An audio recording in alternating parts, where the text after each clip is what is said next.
Hello everyone, आज हम class 8 का चैप्टर नंबर 1 सुभाषिता ने इस पाठ को पढ़ेंगे जिसमें कुछ श्लोक दिए हुए हैं। तो इन श्लोकों को हम वन बाय वन इसको समझेंगे। सबसे पहला श्लोक है गुणा गुणगेषु गुणा भवन्ति ते निर्गुणम प्राप्य भवन्ति दोषः सुस्वादु तोया प्रभवन्ति नद्धा समुद्रमासाद्य भवन्ते पेयः। इस श्लोक में सबसे पहले इसका भावार्थ समझते हैं। गुण गुणी व्यक्ति के पास रहते हैं तो वो गुण ही होते हैं। वे गुण निर्गुण व्यक्ति के पास जाकर दोष में बदल जाते हैं। जैसे नदियाँ स्वादिष्ट जल से युक्त निकलती हैं परंतु समुद्र में जाकर वो पीने योग्य नहीं रहती हैं। कहने का भावार्थ इन शॉर्ट अगर हम इस पर बात करें कि अगर गुणवान व्यक्ति है वो किसी ऐसे व्यक्ति का साथ करता है जो बुरा है या जिसके अंदर बहुत सारे अवगुण हैं, तो वो अगर वो उसका संग साथ करेगा तो वो व्यक्ति भी क्या हो जाएगा, वो बुरा हो जाएगा, वो दोष में बदल जाएगा। जैसे इस प्रकार की इसकी तुलना करी गई है नदियों की। नदियों का पानी कैसा होता है, वो अच्छा होता है, मीठा होता है, शुद्ध होता है। लेकिन और समुद्र का पानी कैसा होता है, वो खारा होता है। तो नदियों का पानी जैसे ही समुद्र के पानी में मिलता है वो खारा बन जाता है, अर्थात वो पीने योग्य नहीं रहता। सेकंड वाला, साहित्य संगीत कला विहीनः साक्षात् पशु पुच्छ विषाणहीनः तृणम न खादनपि जीवमानः तद्भागधेयम परमं पशूनाम। इस श्लोक में देखिए, साहित्य संगीत और कला से रहित व्यक्ति बिना पूंछ और सींग वाला साक्षात पशु है।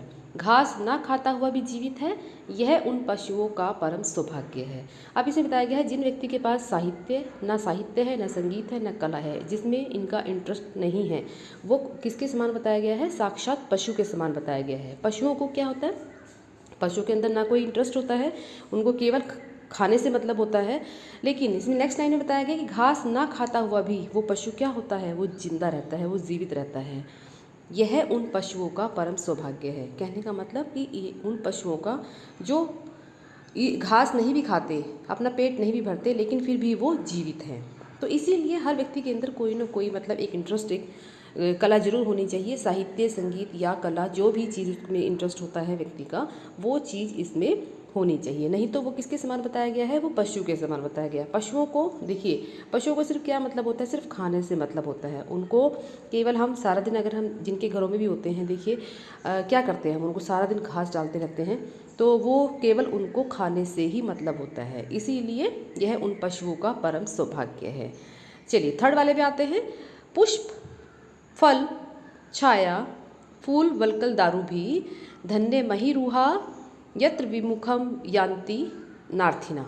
अब इसमें बताया गया है फूल, पत्ते, फल, छाया, जड़ और लकड़ी, छाल आदि से युक्त पेड़ जो है वो धन्य है, जिसके कारण याचक कभी भी उनसे विमुख नहीं होते हैं। ये कुछ इसमें चीज़ें बताई गई हैं कि जिस वृक्ष के ऊपर फूल, पत्ते, फल, छाया, जड़ और लकड़ी, ये सारी चीज़ें होती हैं वृक्ष के ऊपर, तो सारी चीज़ें आती हैं, तो वो पेड़ को क्या बताया गया है, वो धन्य बताया गया है। और जिसमें क्या होता है, पेड़ की याचक, मांगने वाला, कोई भी व्यक्ति अगर किसी को लकड़ी चाहिए, किसी को छाया चाहिए, किसी को फल चाहिए, तो वो क्या करता है, पेड़ हमेशा देने का काम करता है।